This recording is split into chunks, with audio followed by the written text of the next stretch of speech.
ఉన్నాం. ఈ రోజు మత్స్యకారులు వేట నిషేధ సమయంలో 10,000 రూపాయలున్న ఆ 10,000 రూపాయలని 20,000 రూపాయలు చేయడానికి గల కారణం కూడా మీకు చెప్తా. నేను ఈరోజు చాలా ఆ రోజు ఒకసారి సీఎం గారు, ఇప్పుడు సీఎం గారు అప్పుడు ప్రతిపక్ష నాయకుడు వైజాగ్ లో ఒక్క మత్స్యకార నాయకులతో ఒక మీటింగ్ పెట్టారు. మనకి స్టేడియం దగ్గర కన్వెన్షన్ కాదు, కన్వెన్షన్ సెంటర్ పెట్టినప్పుడు ఆ రోజు మా కార్యకర్త సింహాద్రి ఆ రోజు సీఎం గారికి, సార్ ఇలా అలా మాకు సరిపోవట్లేదండి, మాకు 20,000 రూపాయలు చేయాలండి అంటే నోట్ చేసుకుని వెళ్ళారు.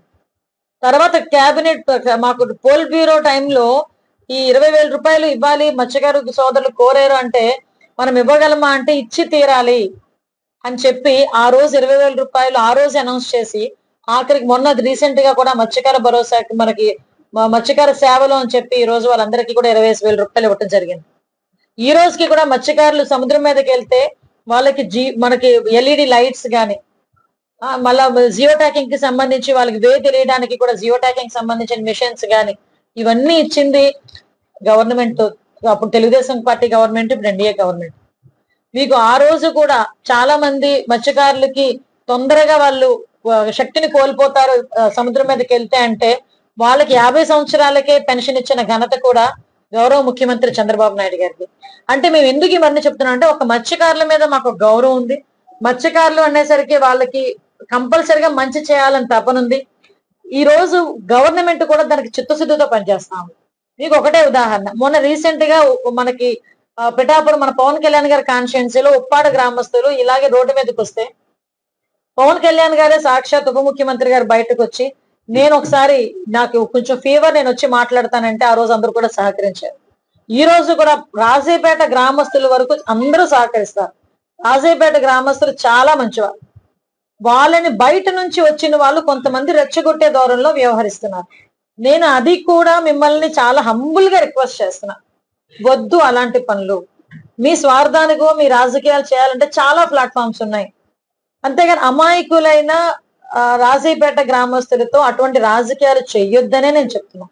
నేను చాలా క్లియర్ గా ఈరోజు కన్విన్స్ చేసుకున్నాను. వాళ్ళు చాలా ఫెరోషియస్ గా ఉన్నారు, చాలా కోపంలో ఉన్నారు.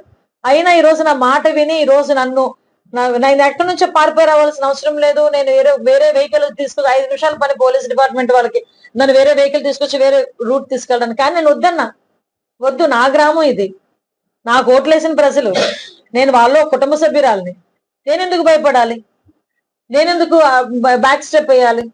ఒకవేళ మాట అంటే నా తల్లిదండ్రులు మాట అన్నారు అనుకుంటా, పడతా, ప్రాబ్లం ఏమీ లేదు. వాళ్ళ కోపం కొద్దో, వాళ్ళ కడుపు మంట కొద్దో, వాళ్ళు ఏదైనా వాళ్ళ గ్రామం ఏదైనా అవుతాదనో, వాళ్ళ ప్రాణాలు పోతాయనో, వాళ్ళకి కాలుష్యం ఒత్తిడి పెరుగుతాదనో కంపల్సరిగా వాళ్ళు బాధపడడంలో తప్పులేదు.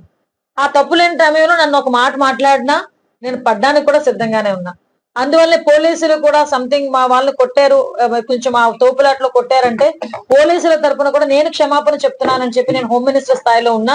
ఒక పాయకరావుపేట నియోజకవర్గం ముందు హోమ్ మినిస్టర్ కన్నా ముందు పాయకరావుపేట నియోజకవర్గం ఎమ్మెల్యేని కాబట్టి, వాళ్ళ కుటుంబంలో ఒక సభ్యురాలని కాబట్టి నేను కూడా క్షమాపణ కోరాను. ఒకటి మాత్రం నిజమండి, నేను మత్స్యకారుల విషయంలో ఈ గవర్నమెంట్ ఎప్పుడు కూడా చిత్తశుద్ధితో పనిచేస్తాను. ఈ రోజుకి కూడా నేను వాళ్ళందరినీ కూడా ఒకసారి నేను మళ్ళా మాట్లాడతాను. నాకేమీ భయం లేదు, నాకేమీ అనుమానం లేదు. వాళ్ళు నా మాట అర్థం చేసుకోగలరు. దయచేసి మళ్ళీ కోరుతున్నాను, బయట నుంచి వచ్చిన ప్రజలు వాళ్ళని రెచ్చగొట్టమాకండి. వాళ్ళు తెలివైన వాళ్ళే, వాళ్ళకి కావలసిన వాళ్ళు రేపు పొద్దున మీరు రెచ్చగొట్టి బయటకు వెళ్ళిపోతే ఇబ్బందులు పడి మళ్ళా వాళ్ళు అనవసరంగా బతుకు తెరువు పోగొట్టుకునే పరిస్థితులు కూడా చాలా మట్టుకు వీళ్ళు చెప్పిన దానికి ఒక 5 మంది వస్తే కూర్చుంటే నేను తీసుకెళ్లే పరిస్థితి నుంచి రోజు కూడా వేట మానేసుకొని ఈ రోజు సెంటర్లో కూర్చొని వాళ్ళ జీవనోపాధి కూడా కోల్పోతున్నారు. దయచేసి నేను నా ఆశయం ఒకటే,